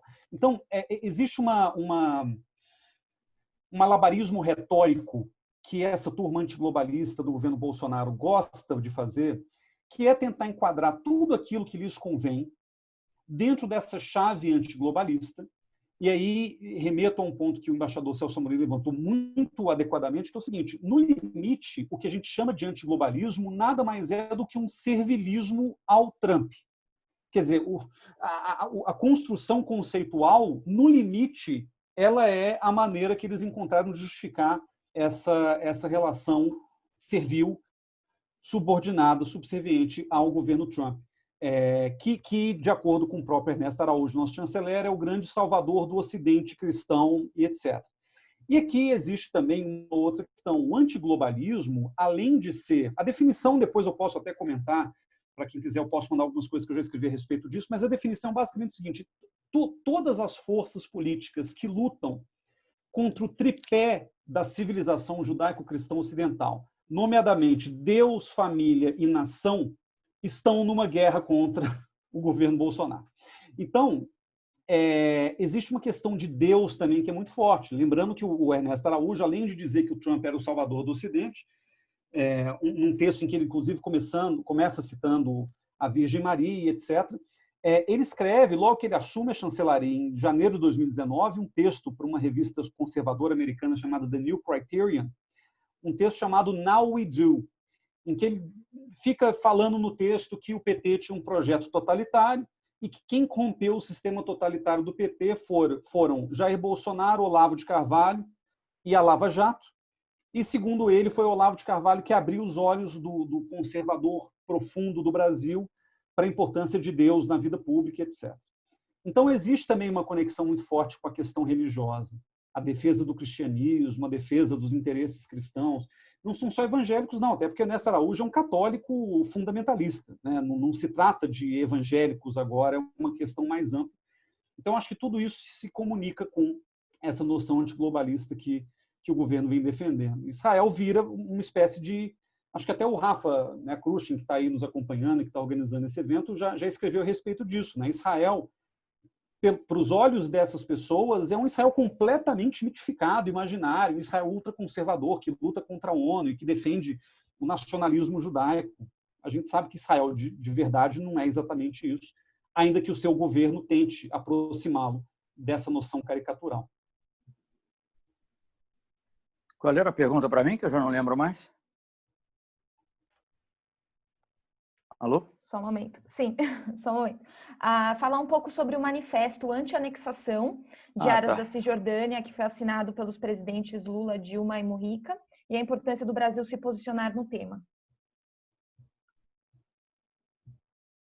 Muito bem. Deixa eu falar rapidamente. Primeiro, eu vou comentar rapidamente essa coisa do globalismo, que eu acho que está muito bem caracterizado, mas eu acho que, digamos, isso aí não tem nenhuma consistência também filosófica. Como isso é uma construção, se você for examinar, cheia de contradições, né, porque ao mesmo tempo eles defendem o capitalismo. Só que, digamos, quando ele defende o nacionalismo, no Ernesto Araújo, tem uma diferença. Ele não defende o nacionalismo brasileiro, ele defende o nacionalismo norte-americano. Você lê uma entrevista recente do Steve Bannon, ele fala aqueles absurdos, do mesmo tipo, diz que o George Floyd foi morto pelos chineses, porque ele estava com o coronavírus, então foi morto pelos chineses, não foi o policial que o sufocou, foi o coronavírus chinês que o sufocou, tem um paralelo direto com o comunavírus de que fala o chanceler aqui no Brasil. Acontece que quando no final o Steve Bannon vai falar, ele diz assim, não, porque eu defendo, fala da China, que é uma grande inimigo, etc., porque eu defendo a indústria norte-americana. Aí é uma grande diferença, ou até uma grande semelhança, porque o nosso chanceler também defende a indústria norte-americana. Não está interessado na indústria brasileira. Ninguém está. Então, quer dizer, o nacionalismo aqui tem que ser muito, muito matizado, os conceitos de soberania também, porque o conceito de soberania é usado não para defender a independência do país no contexto internacional, mas para defender o desrespeito a valores civilizatórios. Eu quero dizer isso porque eu acho que isso é uma coisa fundamental, né, para entender a política externa, senão você não vai entender o resto. Agora, com relação à pergunta específica, não, eu acho que esse manifesto é um manifesto importante. Aliás, eu assinei também, claro que tem destaque os presidentes, evidentemente, mas eu assinei também, várias outras personalidades aqui assinaram, artistas, etc., porque é uma coisa absurda, né? É uma coisa contra o direito internacional, contra o direito humanitário, contra a Resolução 242, contra toda uma série de resoluções da ONU, que já tem anexação de fato, mas você transformar isso numa coisa jurídica é você consolidar e eliminar qualquer possibilidade de discussão em dois estados. Aí você vai dar razão, não estou dizendo que eles tenham razão, mas você vai dar argumentos para o Hamas e dizer não adianta pensar em dois estados, porque tem que ser uma revolução dos palestinos contra os israelenses, porque é a única maneira. Então, eu acho que é uma coisa meio suicida para Israel, sinceramente. Talvez não chegue ao ponto de ser suicida, mas é uma coisa que vai gerar problemas muito graves e vai deixar todas as questões que nós sabemos que são muito complicadas, porque é uma coisa... Eu visitei lá, eu não sei se você que esteve lá em Israel, você esteve na Palestina. Foi a impressão mais forte que eu tive num país. É claro que eu já vi pobreza, outras coisas em muitos outros países, muito maior que era a Palestina. Mas essa coisa de você estar num país, você para visitar a sua família tem que levar 2 horas, e quando você poderia pegar uma estrada que se levasse lá em 10 ou 15 minutos, é duro. É duro. E as humilhações nos checkpoints é duro. Isso é muito duro. Tem um soldadinho lá de 18 anos que está servindo o exército, pega um professor de 60, 70 anos e que manda ele olhar para baixo, não deixa ele olhar, não pode encarar. Sabe? Coisas assim são relatos que eu tive muito. Então, eu acho que o que a gente quer é justamente que seja respeitado o direito internacional. Não pode haver essa anexação. Isso seria o fim da esperança que eu tenho, sempre tive, acho cada vez mais difícil, em função da expansão dos assentamentos, devo dizer, mas a esperança que eu tive sempre e tenho de uma solução pacífica na base de 2 estados. Temos mais perguntas. a pergunta da Carolina Moreira. Ela pergunta para os dois expositores: como retomar essa confiabilidade internacional após a guinada ideológica atual? Por meio de quais organizações, atores ou áreas? É possível reequilibrar tanto as relações com os países árabes quanto com Israel? E uma pergunta direcionada ao embaixador Celso Amorim, do Arthur Benrimol. Ele pergunta: o conflito árabe-israelense parece ser uma pauta muito difundida na esquerda brasileira, inclusive se tornando um elemento polarizador no cenário atual, vide as bandeiras israelenses e palestinas aparecendo, né, nas manifestações. Como o senhor vê essa questão? O que isso diz sobre a sociedade brasileira? O ideal brasileiro de convivência pacífica está em crise? Uma pergunta muito complexa aí que ele leva. Eu acho que não. Eu acho que não. Há ameaças lá, né? Na situação atual. Às vezes em que, pelo período que eu fui ministro, eu sei que houve críticas, etc., mas eu tinha, aliás, ministro da Defesa também, participei de cerimônias dos judeus cariocas, lá entre os pracinhas, no Monumento dos Pracinhas, por causa dos judeus que foram à guerra e que morreram na guerra defendendo o Brasil. Né? Então, eu acho que há isso é uma manipulação que acaba gerando essas coisas, infelizmente. E eu acho que é uma triste manipulação quando você e eu acho que isso nem Israel deve gostar disso, quando a bandeira dos Estados Unidos e de Israel vão, porque não é com manifestantes que estão na rua, pessoas que estão do lado do presidente, caminhando para o Palácio do Planalto, sei lá, do lado do presidente, com a bandeira de Israel, dos Estados Unidos. Isso não pode, como seria muito ruim se fosse a bandeira palestina, a bandeira da China, ou quem quer que seja. Então, isso está criando uma coisa que não deveria existir. Inclusive, nós sabemos o papel que a intelectualidade judaica teve dos judeus no Brasil, no desenvolvimento da esquerda brasileira, das forças progressistas brasileiras, inúmeros. Até no próprio governo Lula tinha várias pessoas, né? Podia citar, não quero ficar citando o Jacques Wagner, foi ministro, governador, quase foi candidato a presidente, a secretária pessoal do presidente, né? E muitas pessoas assim de grande proximidade. Então, intelectuais, então a contribuição de intelectuais à esquerda brasileira é muito grande, como de árabes também. Então, acho que isso não é uma coisa profunda da sociedade brasileira, mas sim há risco de ser manipulada. Há risco e já tem sido manipulada com esse objetivo triste, até pelas razões também, essa vinculação com os evangélicos. Então, vou deixar outra pergunta para o professor Casarões, senão eu fico falando demais. Bom, como é que o Brasil resgata a sua imagem depois da terra arrasada do governo Bolsonaro? Eu acho que existe um elemento mais simples e um mais complexo nessa resposta. Ou dois mais complexos. O mais simples é o seguinte: saiu o presidente, entrou um outro, esse presidente novo vai ter uma janela de oportunidade para poder reaver a credibilidade do Brasil. Acho que disso não há muita dúvida.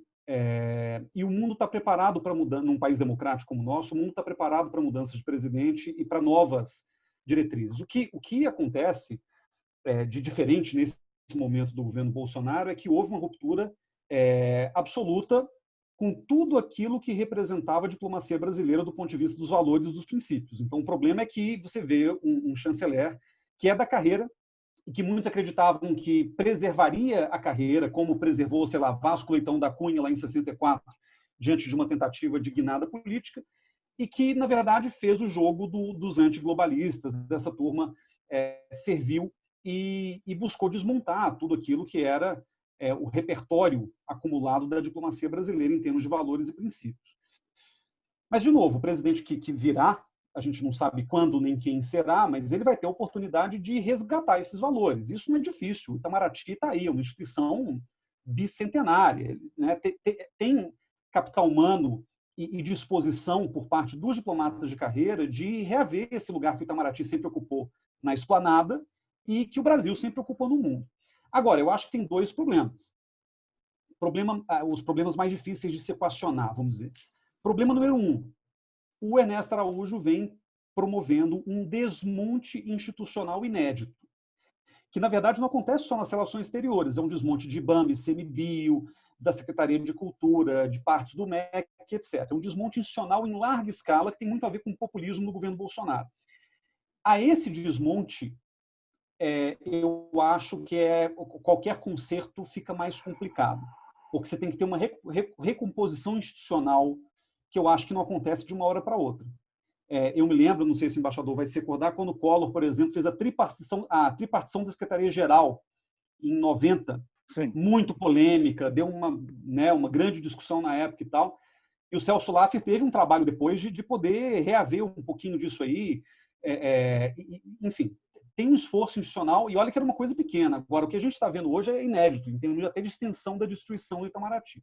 E há uma desmoralização, claro, dos diplomatas, né, que ficam completamente à deriva, estão sendo perseguidos, estão sendo fiscalizados por curtidas que dão nas redes sociais. Então, a coisa realmente está num nível distópico. Agora, a outra questão, também difícil de se questionar, tem a ver com o espaço que o Brasil sempre ocupou no multilateralismo. O Brasil era liderança nos temas de saúde global, em nível multilateral e regional. O Brasil era liderança na integração regional, via Unasul, via Mercosul. O Brasil era liderança nas temáticas de direitos humanos, inclusive com uma agenda muito à frente do seu próprio tempo. E o Brasil desapareceu dessas agendas. O Brasil hoje é chacota na OMS, não participa das discussões.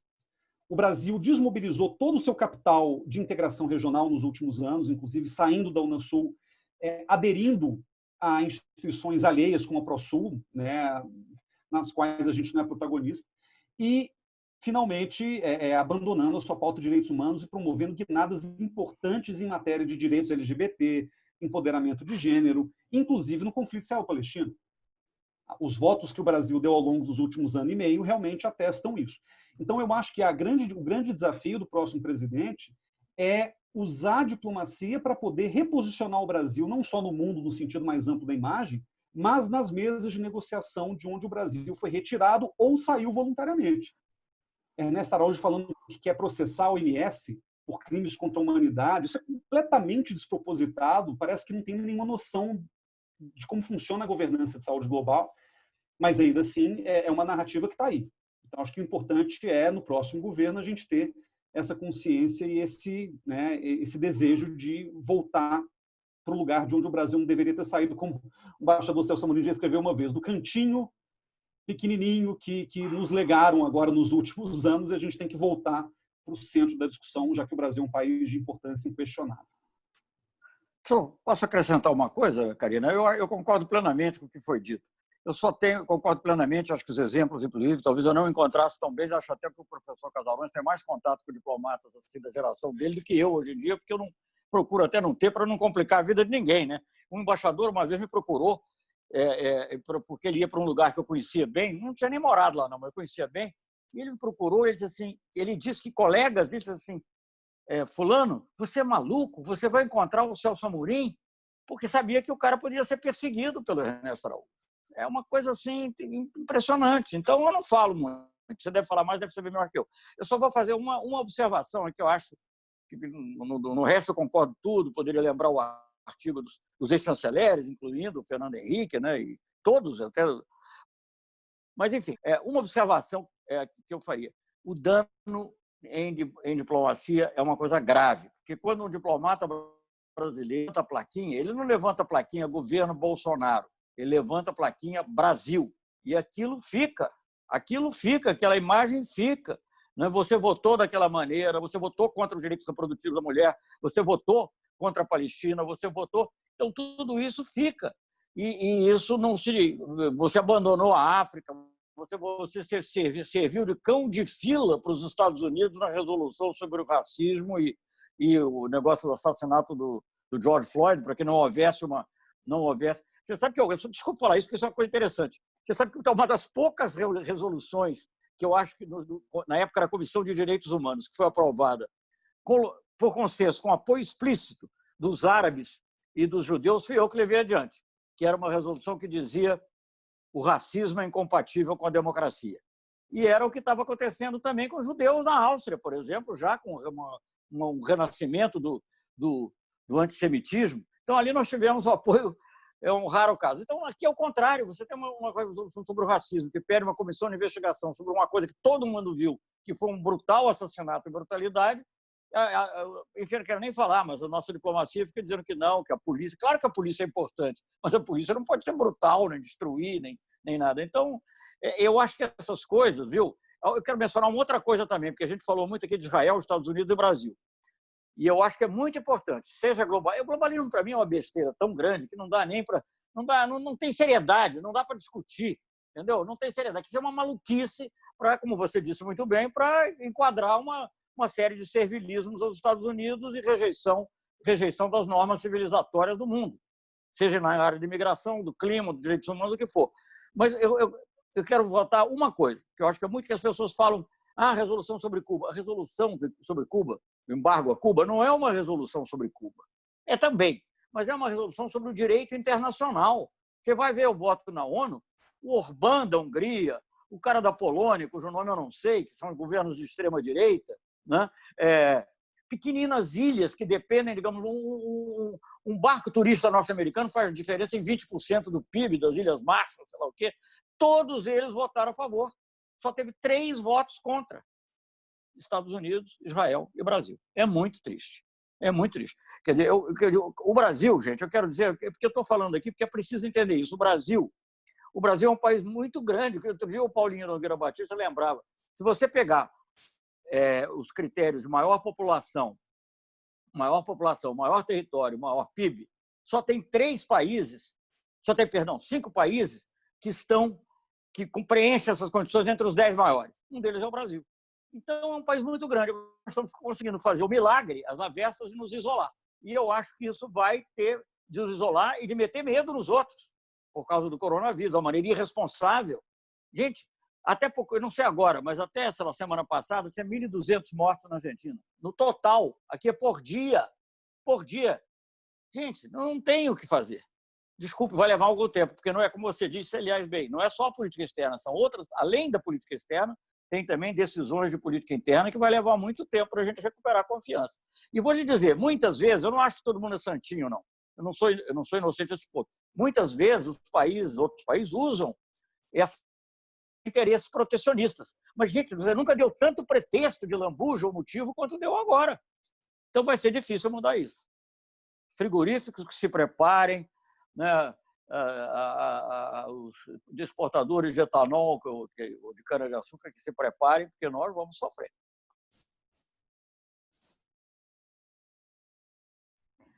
Nós iremos agora para a nossa última rodada de perguntas, porque já passamos do nosso tempo pré-determinado.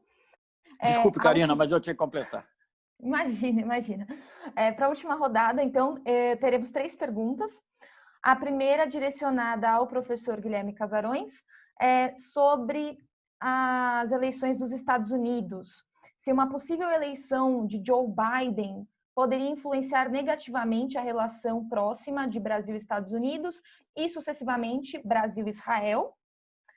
A segunda pergunta é direcionada aos dois, né, do Jaime.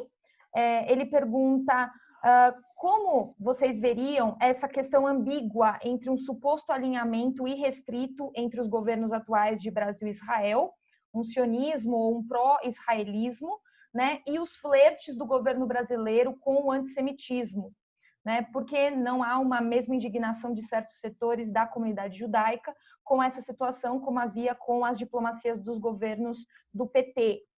E, para finalizar, a pergunta do Henrique, ele pergunta também para os dois, sobre possíveis sanções dos países árabes e países muçulmanos em relação às exportações brasileiras, caso o Brasil transfira sua embaixada de Tel Aviv para Jerusalém. Posso começar, embaixador? Claro, claro. Então eu vou rapidamente responder as 3 perguntas e aproveito para agradecer não só a oportunidade de estar aqui com o embaixador Celso Amorim, como também pelo altíssimo nível das perguntas. Então, vamos lá. Eu vou começar pela que eu estou lendo aqui. Aliás, a do Joe Biden primeiro, que é muito rápida, né?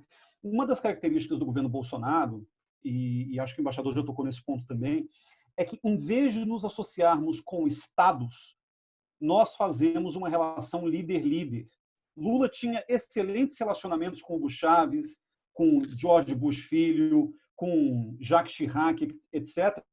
mas isso nunca se confundiu ou se misturou com as relações que são características entre dois estados. O problema do governo Bolsonaro é que, desde o princípio, ele buscou construir uma aliança de lideranças conservadoras de extrema-direita populistas. A gente pode usar outras categorias, mas são basicamente essas. O que representa que o leque de alianças hoje do Brasil se restringiu a meia dúzia de países. A gente está falando de Israel, Estados Unidos, Hungria, Polônia, talvez a Índia, todos eles populistas de extrema-direita, nacionalistas religiosos. E, de novo, é incomum entre países grandes, e inédito no caso brasileiro, que um presidente da República ou a sua entourage mais próxima faça campanha para candidatos que são do gosto do presidente. A campanha que o Bolsonaro fez para o Macri, na Argentina, inclusive a hostilização do Alberto Fernandes, a campanha que o Bolsonaro e seus filhos fizeram para o Trump e continuam fazendo para o Trump, e a campanha que o Bolsonaro fez à véspera da eleição parlamentar em Israel, viajando para Israel, anunciando o escritório de comércio, etc., isso mostra um dado muito incomum e muito perigoso da política externa brasileira, que é essa associação muito próxima de líderes. O que isso significa? Significa que daqui a 2 anos, quando Netanyahu sair do governo de Israel, porque agora já é o acordo acordo rotativo lá do governo de unidade nacional, o Benny Gantz pode começar a se afastar do Brasil por razões naturais, como, aliás, ele já disse que faria. Joe Biden, se eleito nos Estados Unidos, vai tratar o Brasil com muita cautela, porque ele sabe que ele terá no governo brasileiro um presidente hostil aos interesses do novo governo americano, que fez campanha para o seu adversário. Então, existe esse conjunto de riscos que é muito, muito problemático no momento em que você tem transições possíveis políticas em aliados importantes. E é possível que daqui a alguns anos, daqui a 2 anos, de meia dúzia de parceiros, a gente tenha 4. A Hungria, a Polônia, a Índia e, sei lá, a Guatemala, como o embaixador comentou, né, que foi um dos únicos países que transferiu a embaixada. É ridículo, isso faz o menor sentido para um país como o Brasil. De novo, que se orgulhava alguns anos atrás de ser um dos 11 países do mundo com relação com todos os outros países do mundo. Isso está mudando, como o embaixador bem colocou, né? O Brasil está se isolando de uma forma tão rápida e tão avassaladora que pode sobrar muito pouco quando e se houver mudanças nas lideranças de países amigos, né? Pelo menos agora. Agora, com relação à outra pergunta, deixa eu ver a do Jaime, que é a pergunta sobre o antissemitismo, eu acho que isso tem muito a ver com um conceito que é muito comum na extrema-direita americana, que é a tal da janela de Overton, que basicamente é o seguinte: uma das tarefas da extrema-direita dentro dessa guerra cultural maluca que o Steve Bannon e outros vêm travando é a normalização do inaceitável, é a normalização do bizarro. Então, o tempo todo, Bolsonaro, Trump e outros líderes de extrema-direita ficam testando, como balões de ensaio, soluções bizarras para problemas que não deveriam jamais ser solucionados dessa forma, ou linguagens que jamais deveriam ser usadas dentro da política democrática. E arrisco dizer, inclusive, que a proposta de anexação da Cisjordânia está dentro disso. O Netanyahu se sentiu empoderado, né, agora que está sendo acossado por escândalos de corrupção e etc., de, na última hora do seu governo, propor uma coisa que os sionistas radicais propunham já desde, sei lá, o final do século XIX, começo do século XX, mas que ele buscou encampar desde o princípio e agora viu a chance de fazer isso. Isso é bizarro, é inaceitável, como o embaixador também já colocou. A mesma coisa, quando faz aparições aí de, para usar uma linguagem contemporânea, né, o nosso secretário de Cultura, Roberto Alvim, fazendo cosplay de Goebbels, né, ao vivo, membros do governo Bolsonaro fazendo comparações esdrúxulas, inclusive o chanceler, entre quarentena e holocausto, que não fazem o menor sentido e são desrespeitosas. Gente manifestando pró-Bolsonaro com bandeira do Exército Revolucionário Ucraniano, que era um exército vinculado ao movimento nazista, isso no final da guerra, e que representa hoje simbologia neonazista. Tem milhares de exemplos no governo Bolsonaro dessa aproximação com o antissemitismo e, pior, com o nazifascismo. Porque não é nem só o antissemitismo, é o pacote inteiro. São as simbologias completas, né? De copinho de leite supremacista branco até sapinho, aquela linguagem da internet que a gente conhece, da extrema-direita também. Agora, eu só discordo de uma coisa com relação à pergunta. Eu não acho que a comunidade judaica vem se mostrando passiva frente a isso. O grupo, que eu saiba, o Grupo Judeus pela Democracia, que coorganiza esse evento, foi fundado para questionar esse movimento que a gente está vendo no governo.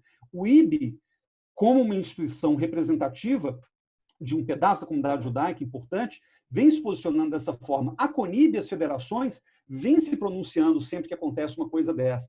Então, eu não acho que exista, nesse caso, uma passividade judaica. Eu acho, talvez, que há uma confusão deliberada por parte do governo Bolsonaro de querer se associar à comunidade judaica e criar uma legitimidade com base numa comunidade que, no fundo, são 3 ou 4 representantes, né, da comunidade, que são empresários importantes, etc. E isso cria uma metonímia conveniente para o governo. Agora, de uma maneira geral, eu acho que a comunidade vem se posicionando de maneira muito contundente, inclusive, sempre que acontece uma coisa dessa. Como se posicionava quando a esquerda também fazia arrobos antissemitas, né, o pessoal babá colocando fogo na bandeira de Israel. Isso era um problema também, como continua hoje. Agora, o que não está acontecendo é a opinião pública se mobilizar de maneira mais vocal com relação a isso.